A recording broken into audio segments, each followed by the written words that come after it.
Baba tatene. Baba. Baba tini. Oh.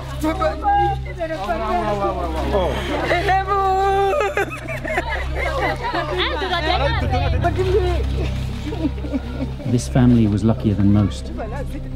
After 9 days as hostages, these men returned with their loved ones. It was an incredible moment to witness.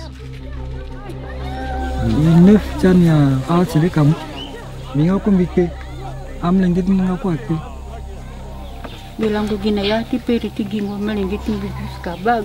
Also ina yati kwati pasifike kuita na mbuso baba. That kind of fear, anger and hope was present every day in the Central African Republic.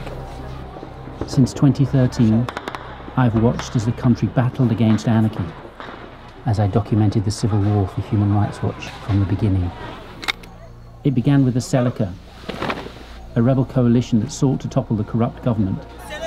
They recruited foreign fighters and they began to loot, burn and murder their way across the country to seize power. Because many of the Seleka were Muslim, the religious minority, the rest of the country saw them as extremists who oppressed the people of Kar. Then came the Anti-Balaka, a grassroots militia that rose up to fight the Seleka rule. They began to attack the Muslim civilians with equal brutality. Religion was twisted into a weapon, used to divide the country and mask what the war was really about. Vengeance, survival, resources, and power. And all civilians were caught in the middle.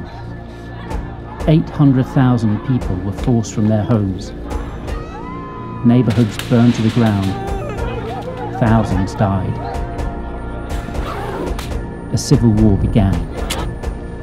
This is what it looks like when a country shatters. But how can it put itself back together?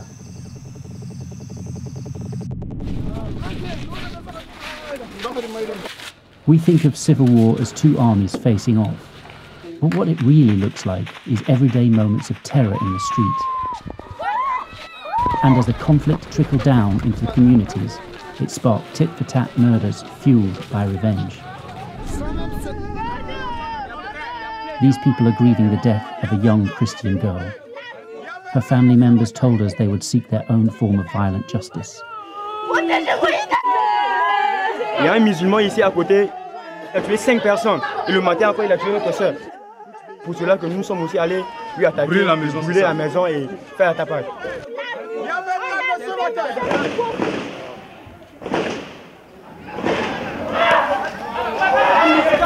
I first saw her cousin shot and killed by international peacekeepers.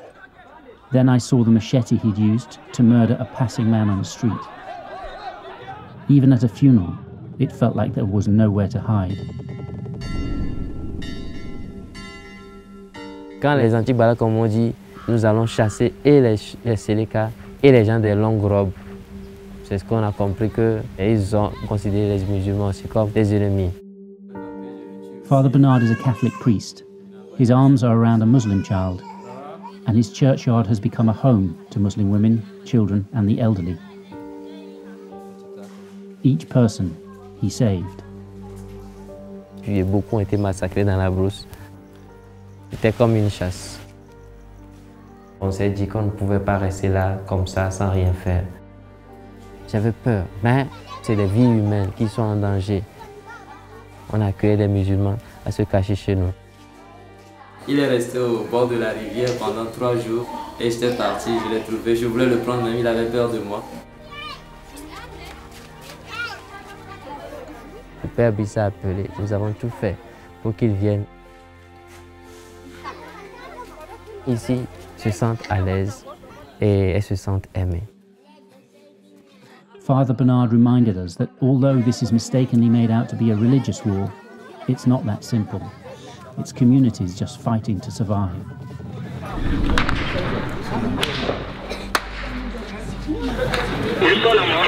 J'écoute parler.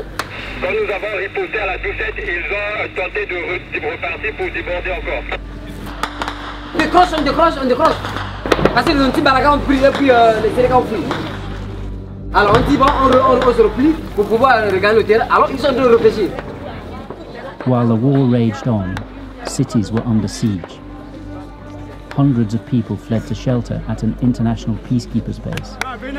They protected the civilians as Seleka and anti-Balaka forces traded fire. Parce que là-bas, ils sont en train de jubiler la victoire, ils sont en train de monter vers vous. The next morning, we were told that more than 1,000 people had been killed across the country. As the conflict bled into the streets, entire villages began hiding deep in the bush, far away from roads or towns that would make them easy targets. This community had lived in the fields for 7 months when we found them.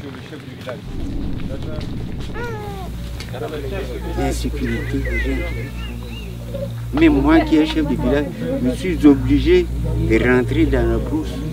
On me cherche comme des chiens. Comme des chiens qui cherchent des rats.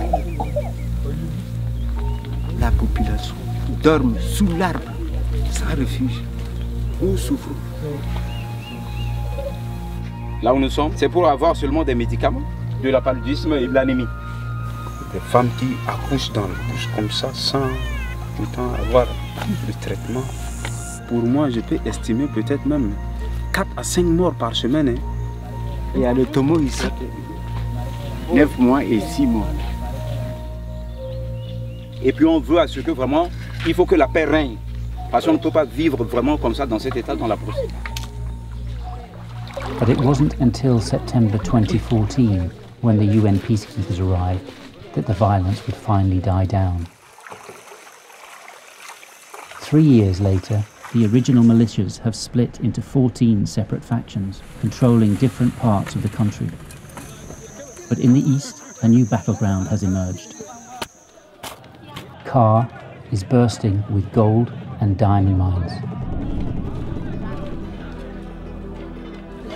On sait qu'il y a des groupes armés qui ont bénéficié. Mais tu as une femme, des enfants, que tu dois penser aussi à leur nourriture, qui ont eu la chance peut-être de rebeller contre le gouvernement passé parce qu'ils n'avaient rien. Parce que lorsqu'on est trop pauvre, on cherche à être des brigands, des hommes mal intentionnés. Everyone is scrambling for control of the rich natural resources. And although a new president was elected in 2016, rebel factions have taken control of the eastern mines.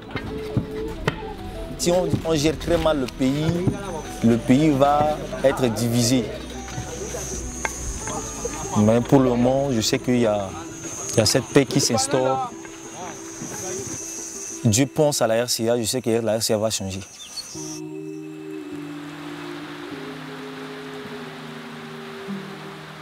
Close to 500,000 people still live in crammed refugee camps throughout Kar and neighbouring countries. Whether Christian or Muslim, many have no home to go back to.